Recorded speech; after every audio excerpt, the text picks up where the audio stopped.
How's it? The art of photography is the art of seeing. Elliot Erwitt said, "To me, photography is an art of observation. It's about finding something interesting in an ordinary place." I found little it has to do with the things that you see and everything to do with the way that you see them. The fundamental issue with seeing is that because it comes so easily and natural to us, we never really give it much of a second thought. We look around us, we see what could be simpler. Take this pepper, for example, this humble, ordinary pepper. It's not a pepper at all, but this is the key to unlock your potential as a photographer. From when we were tiny, we learned to see. It was the first thing we did. It helped us to survive. We recognized our mother's face, the bowl of delicious food and the rampaging brother that was going to come and give us a noogie. To begin with, we paid attention to everything because it was new and it was exciting and interesting. And you only have to look at a small child to see how entranced they are with even the tiniest details in the world. Doorknobs, pebbles, spider webs, all of these things capture and hold that child's attention. Eventually we lose interest in them and they become boring and old hat, and slowly, inexorably, as we grow up, we start to ignore, and unfortunately after the first few years of life, we ignore more than we see, and our world becomes less enthralling, more casual and uneventful. Then somebody brings us a camera and we put it up to our eye and we turn it on the things that we have learned to see with our casual eye. And in trying to understand this new tool that we've been given, we photograph things because we think we're supposed to photograph them, from seeing examples in books and on websites that teach us about the rules of photography. When I was younger, I remember my father being with me and teaching me about photographs, and he said, things like, always have the sun to your back so it's on the thing. And we learn all these kind of average bits of advice that are well-meaning, but they don't help us to learn to see the world.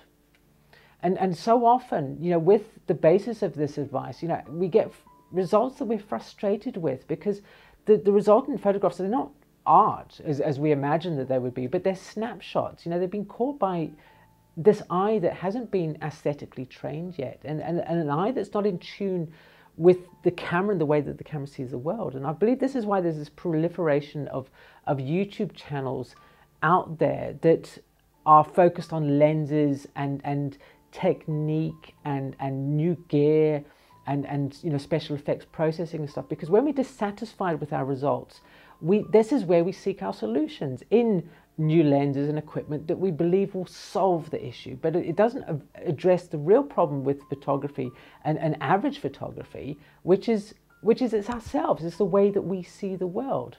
Not often that a photograph succeeds because of unusual technique or special lens. It succeeds because there's one reason, and that reason was that the photographer saw the photograph. He saw the photograph in front of him, the opportunity, and he photographed that opportunity well.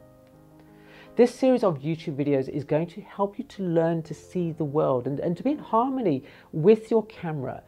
The camera and yourself are going to function as one, and it's going to help you overcome the habits of seeing this world in this casual and ordinary way, and to understand how you do see this stuff that's all around you, and how that vision can be trained like any other skill.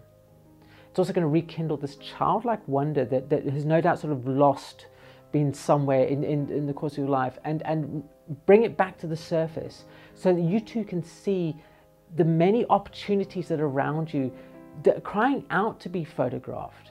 And also, most importantly, I think, is going to teach you to appreciate the very essence of photography, which is the beauty of light itself. Most of all, this is going to help you to see things that only you can see, making your photography and your vision uniquely yours, and not just a carbon copy of 1,000 Instagram posts that came before you and 1,000 Instagram posts that are going to come after you, but to give your unique take on the world wings and to let it fly. Do you remember this pepper we were looking at the beginning? Well, this pepper is this key, and Edward Weston didn't see a pepper. He saw a beautiful object that was full of shape and form and begged to be explored. And this is the art of seeing that you're going to harness. Thank you for joining me on this journey, and I look forward to seeing the results of your efforts. Please feel free to message me or comment below and share links to your photography. I'd really love to see other people's photography. If you're new here, please do hit the subscribe button and hit that notification bell so you can be alerted to when new videos are coming out. Thanks ever so much for joining me here today, and I look forward to seeing you again soon.